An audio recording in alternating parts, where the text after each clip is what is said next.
we're going to start from basics. So we've got some information and we're going to actually draw the graph and explain it as we go along. So we're told that Dave leaves his house at 9 AM to visit his friend who lives 7.5 miles away. He arrives at 9:30 AM and stays for 40 minutes before returning home, cycling at an average speed of 10 miles per hour.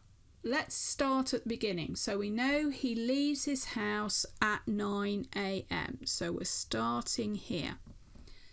And he's going to visit a friend who's 7.5 miles away, and he gets there at 9:30. So that means he must have travelled, he must be 7.5 miles away at 9:30. He stays there for 40 minutes, so 9:30 plus 40 minutes is going to take us to 10:10. So at 10:10 he's also still up here. So we can draw in the first part of the graph. So we've got this happening so far. Now we're going to have to do some calculations before we can finish this graph, because we haven't been told what time he gets home, only how fast he was cycling. So we'll use that in a minute. But before we do that, we're just going to discuss what we can already see. So what we can see is that if he is not moving, otherwise staying in the same place, then it's represented on the graph by a horizontal line. So a horizontal line on a distance time graph always means that the object, the person, is not moving, they're stationary. Now, when he was moving, we've got this diagonal line instead. And the gradient of that line would tell us what his speed was at that time. So in preparation for doing the other end, let's just have a look at that. So he travelled a distance of 7.5 miles in a time of 30 minutes. So here's our little speed formula triangle. So to get the speed, we cover the speed up, we've got to do distance divided by time. So the speed would be 7.5 miles over. Now, that's in minutes. We normally want to do our speeds like it has it up here in miles per hour, so I need to write the time in hours. So 30 minutes is half an hour. So that would be the same as 75 over 5 if we times both by 10.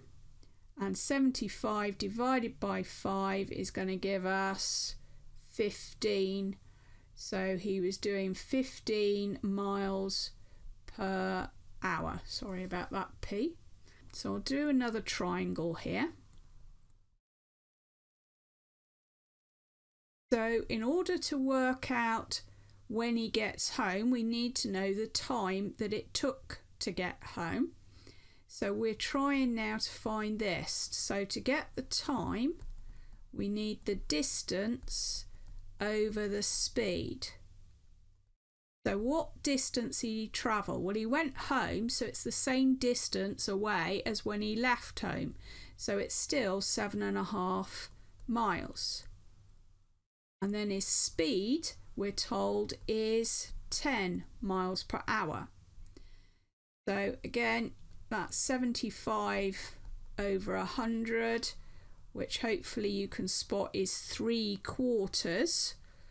And so 3/4 of an hour is 45 minutes. So we worked out earlier that he stayed at his friend until 10:10. So if we add 45 minutes to that, that would be 10:55. So he gets home around round about here, and so now we could finish our diagram. Obviously you're doing it paper and pencil, you can measure and draw lines properly, but he gets home at 10:55.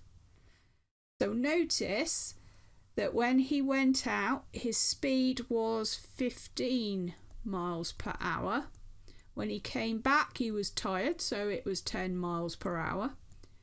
So the more steep it is, the faster they're going. Going to look at a second example. We've already got part of the diagram drawn for us, and we're going to have to use that diagram to help us answer some questions. So the first question says, describe what is happening between 2:20 and 4:20. So let's identify it. So that would be 2:20, that would be 4:20. So we can see that that's when we're here. So remember from what we've just talked about, that's a horizontal line. So that means they are not moving. Whatever reason, they are stationary. Question 2. How far has she driven up to 2:20? So 2:20 we've identified is here.